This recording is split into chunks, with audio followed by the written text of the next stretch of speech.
Hello, everyone, and welcome to Fiscal Talk. My name is Theodora, and I'm really excited to talk to you today about fiscal receipt types in Romania. That is why I've invited my dear colleague, Tara Nedeljkovic, our legal consultant and fiscalization expert, an expert on this topic, to explain us this and be here if you have any questions. Tara, welcome to Fiscal Talk. Hello, Teodora. Thank you for having me again. It is a pleasure working and filming with you. Thank you so much. That is really great to hear. Before we start, I would just like to talk to everyone who's watching us and to say that if you have any additional comments or questions on fiscalization in general or this particular topic, comment below or write to our email so we can explain the topics that you have interest in. And now, Tara, let's start. Please explain us different receipt types in Romania. Okay, thank you, Teodora. So different types of receipts are actually specific types of documents that can be issued from the fiscal printer in Romania. And there are 6 different receipt types corresponding with transaction types. So such as sales receipt, special cash-in receipt, and others, which will be explained in more detail through this video. And each of these receipts has defined data and their layout. Important fiscal data that any receipt needs to contain is a certain fiscal label.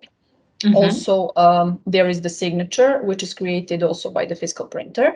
Then the receipt number, also transaction sequence number, which is created also by the printer as the other elements and stored in electronic journal.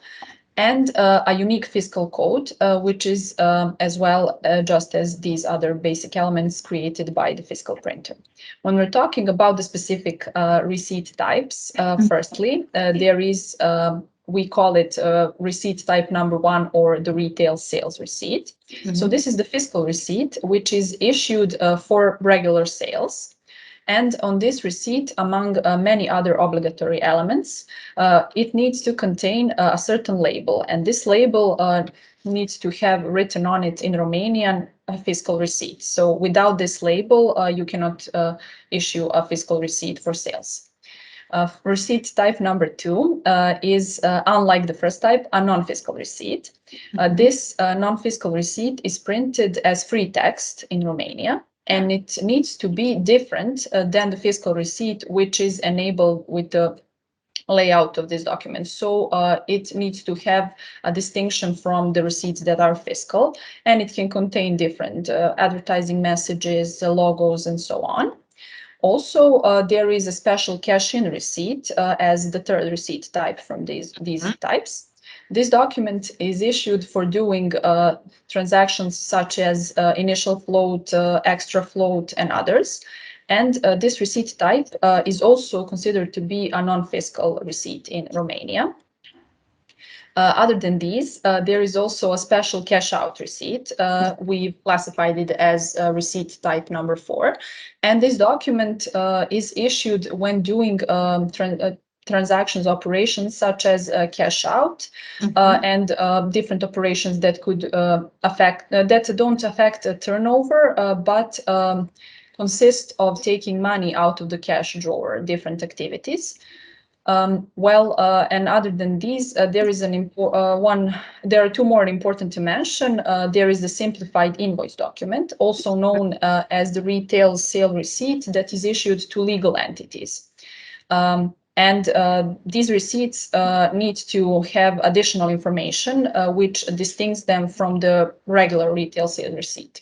So these receipts need to have the buyer's data, and those data are company tax ID or the TIF number, as it is called in Romania, and also company name, the name of the buyer's company, and his address.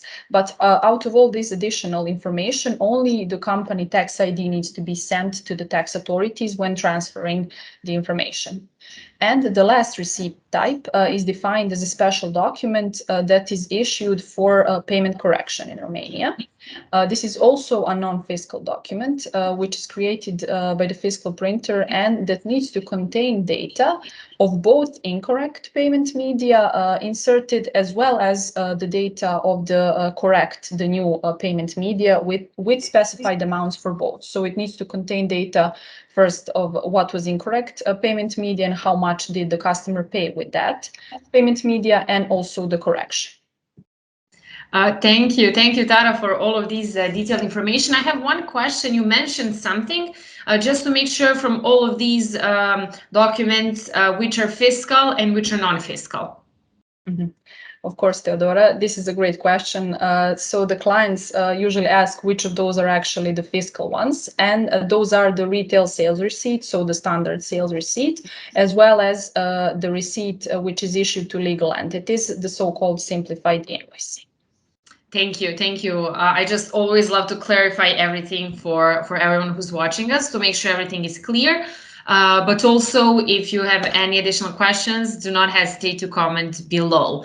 We're slowly coming to the end of this fiscal talk and to the end of Fiscal Talk series about Romania. So Tara, thank you so much for participating in this Fiscal Talk series.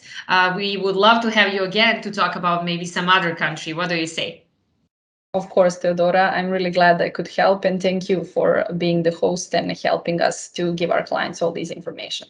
Absolutely. I just wanted to mention that it is really nice today. We have the same offices, but I love these digital offices. You can choose on one click. I wish I can, do the same with the real office sometimes like that. Yes, it's amazing what technology gives right? us all. Yeah. Absolutely. We have come to the end of the episode. So thank you everyone for watching. Stay tuned. And for more details on fiscal requirements, definitely visit our fiscal portal. Until next time, goodbye, Tara, and goodbye, everyone. Have a great day. Bye. Thank you.